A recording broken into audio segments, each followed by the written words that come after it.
She cradles the dish on her lap and looks down at it. Briefly, her lips part, then closes. A hesitation, though I don't push her. There's a distant air on her, as if she has remembered something that warrants a poignant thought. When she speaks at last, it's a tone too careful, like she's still waiting her words, considering the proper phrasing for it. Yet, sincerely underlies each syllable once they're out in the open. You should eat.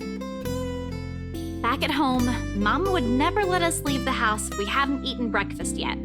Even Papa has got an earful when he tried. Ah, shit. So eat. You'll need it. She returns to her food afterwards, while I can only stare at the one she has proffered not a few minutes ago. Warm against my hands, tempting me to take a bite.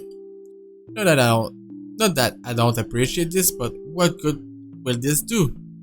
Zach and Rebecca's both out there. Who knows when that ghost will show up again? Even in our dreams, we're not safe. But that's it, isn't it? We don't know when, and at present, we have a chance at respite. Maybe the only one we'll have. Even if it's as mundane as sharing food between us, quietly just sitting side by side like this without exchanging any words. The intent hangs unspoken in the air, something that probably goes as far back as the second she offered food. Still, in the end, Isabella never pushes it. Rather, she lets her own silence convey her hope. Whether I'll allow myself that break, she leaves up to me. Sure, let's take the offer. We have to eat anyway. Thank you. The words roll off my tongue, awkward and unfamiliar. Far removed from those jests and quips we've shared. Yet, she accepts this with a smile and nothing more. Regardless of everything left unsaid, the sight of it brings comfort. More so than any generous offer of food can give. Though we both lapse into silence after, as we finish our food, there's ease in it. In the muffled sounds of Luxburn filtering into the room. In the light streaming from her windows and the faint draft occasionally drifting in, catching the loose tendrils of her hair. In the way her voice falters when she tries to form words. And despite the horror looming over us, I find myself wishing for the minutes to slow, for the seconds to last. But ultimately, she's the one who breaks it, softly after a minute's pause, in words mumbled under a breath. Sometimes, silence simply compels us to speak. I've been wondering, before last night, before Mama told me the news. What if Papa passes away, despite everything? That sort of thing. I know it's not good to think about, but I also knew it was getting worse. Mama won't say anything, but I've always known that one day he'll eventually. She releases a sigh and as her grip on the bowl she still holds tightened. There are no tears, but she might as well have them with how weak her voice falls. Are there even any left? I don't know what I'm going to do. Before, I can easily say it's because of Papa. Now, I don't have anything. You have that scholarship from LuxU. Were you going through my personal papers while I was sleeping last night? Oh? I don't really have to. You left it sitting in the open, right there on the table. Yeah, it's your fault. Like there's still anything to hide. She snatches it away from where I've placed it back earlier. Except there's no anger or annoyance in her face when she looks at it and rereads every line with a pensive expression. After a short while, she folds it neatly along the creases and sets it back. I don't even know if this will work out. Well, if it doesn't, what about that exhibit you've been planning with Zach? Do I even have to ask where you got that? Zach sucks at lying. You have no idea how easy he is to read. It was all in his face when I asked about it. And anyway, if that doesn't pan out too. I trail off, hesitating, measuring the weight of my next words. Genuine as they are, a part of me believes they're a burden too heavy to impose on her. Because no matter how much I want her to stay, we are not what ties her here. I'll be selfish to ask that of her. More than anything, her family will always come first. I say it nevertheless, if only to let her know that no matter what her choice would be, there will be people here whose lives her mere presence has changed. Mine, You. most of all. You have us. Second, guys.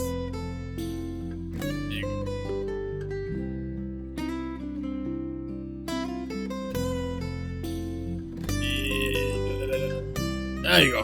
Good. The words startled her to her pause, and slowly she turns to me, her eyes wide, disbelief all over her face.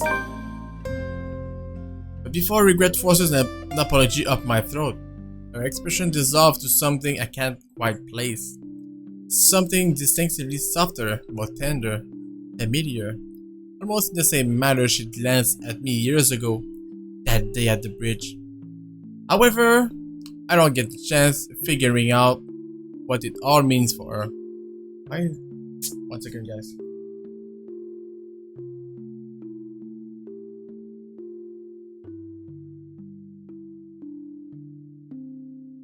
However, I don't get the chance to figure out what it is. I'm Ash from Deluxe City. Baggers, watch out, can't beat me. Looking for trouble? Better not lie. I'm Oh, a cool dude, pretty fly for shoot. an Asian guy. Sup, I'm Ash from Deluxe City. Is Baggers, this it? watch out, can't beat me. Looking for trouble? All of a Better sudden, my not lie. ringtone I'm a cool breaks dude, the pretty moment, fly for an and Asian just guy. as fast, Sup, both I'm of our Ash from attention Deluxe shifts City. towards the source. Baggers, watch out, can't Before beat things me. can Looking get for awkward trouble? fast, Better I not stand up lie. and leave the I'm a room cool while dude, muttering pretty some fly flimsy for an Asian excuse to guy. answer the phone. Sorry, let me just take this call. It's probably Zach or Rebecca. Really, I know we're in a pinch, but their timings can't get any worse. Unknown?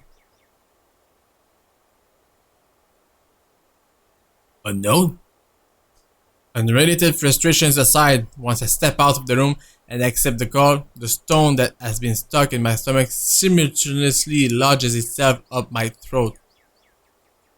The person on the other side of the line is not who I'm expecting. Right, Eli Frey, right? It's Officer Renz over at the precinct. Oh, Zach, maybe? You know, you bring me donuts to keep an eye out for you and shit. Oh, yeah, right, Renz. What's up? You've, never called me through this line before. Is this something urgent? It's Zach. Yeah, kinda. Something came up this morning. You know the big guy? Your, buddy? The bloke Benjamin saw drop by here a few days ago? Please? Be fine? Big guy. Around 6 feet tall. Yeah? Zach? I don't feel too good about this. Yeah, him. Zachary Steele, I think. What about him? He's been detained and... And what?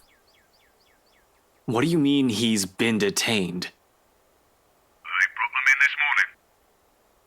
That's not what I asked. What are the charges? I don't know. Not my division. I'm not really supposed to be on the phone right now, but I thought you want to know. Wait, can you tell us if he's alive at least? Anyway, I gotta go. If you want to see him, just drop by. Not sure how that'll work. Oh out. no! The chief has a standing order not to let you into the precinct until Monday. It's a race against time.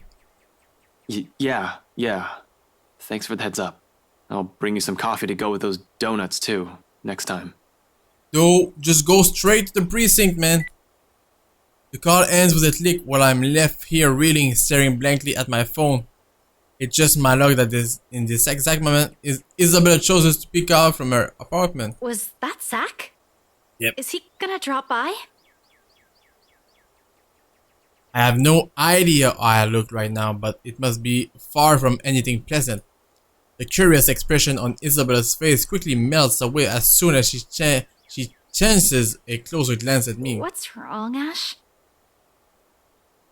I'm left with no other choice then. I tell her exactly as Officer Rance have said, and the more I spill, the more grim her countenance becomes. Stay here. I'll go check on him. See what I can do.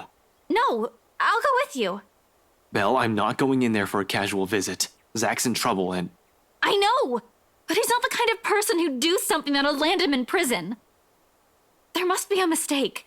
Don't leave her alone, Ash. Believe me, I'm on the same page as you, but... I want to see him, all right?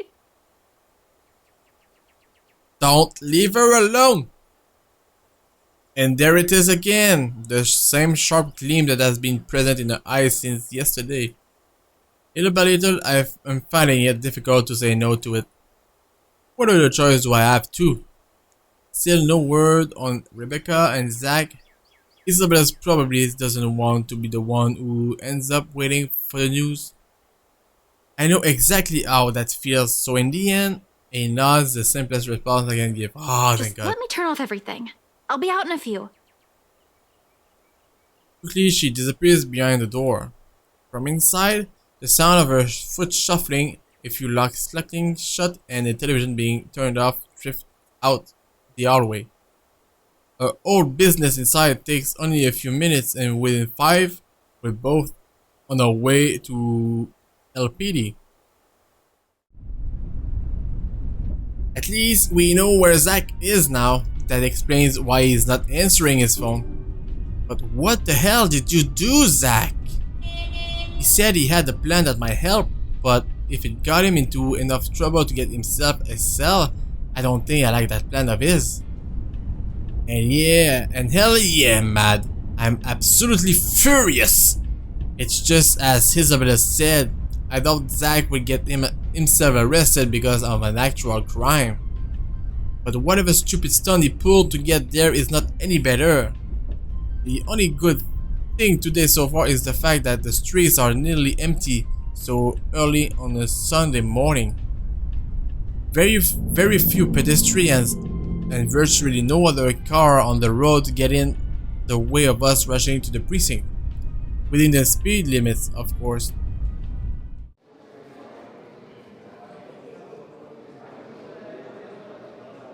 Everything seems to be okay. Is that good news? A whirlwind of activity welcomes us as soon as we waltz into LPD HQ. Fellow officers running here and there, pushing around paperwork and answering calls. It's almost Halloween and troublemakers abound. Calls about pranks gone wrong make up most of it this time of the year, along with the occasional altercation of missing dog. Some of the other officers who work with me look up from their desk and wave, though none of them moves to stop us like I'm expecting. Standing over my ass, it probably did not last a whole day. Although I'd like to have a chat with them sooner or later about official matters. I'm not here for them right now. Of course, it never hurts to see what they have for me, and the best person to ask for details in this precinct is the guy behind the booking window. He glances up at me once when I approach, then immediately returns to his task, indifferent. Not that I need his full attention. As long as he talks, I'm good. Next to me, Isabella stands wordlessly, clearly uncomfortable, waiting in anticipation from how close she's sticking to me. But that's probably because she's been in the same position so many times in her life. Her drunkard brother, or the eldest, a repeat offender. Mostly minor cases, but she had to be the one to bail him out every time, from what I've gathered. I can't imagine what's going on inside her head now that it has happened to a close friend. Hearing the way these guys talk about it must be worse. Hey, I heard there's a new guy in the holding cells. Not many here know Zach, and if they've seen him, they don't pay too much attention. Seems like Ashton is being very careful about approaching the situation.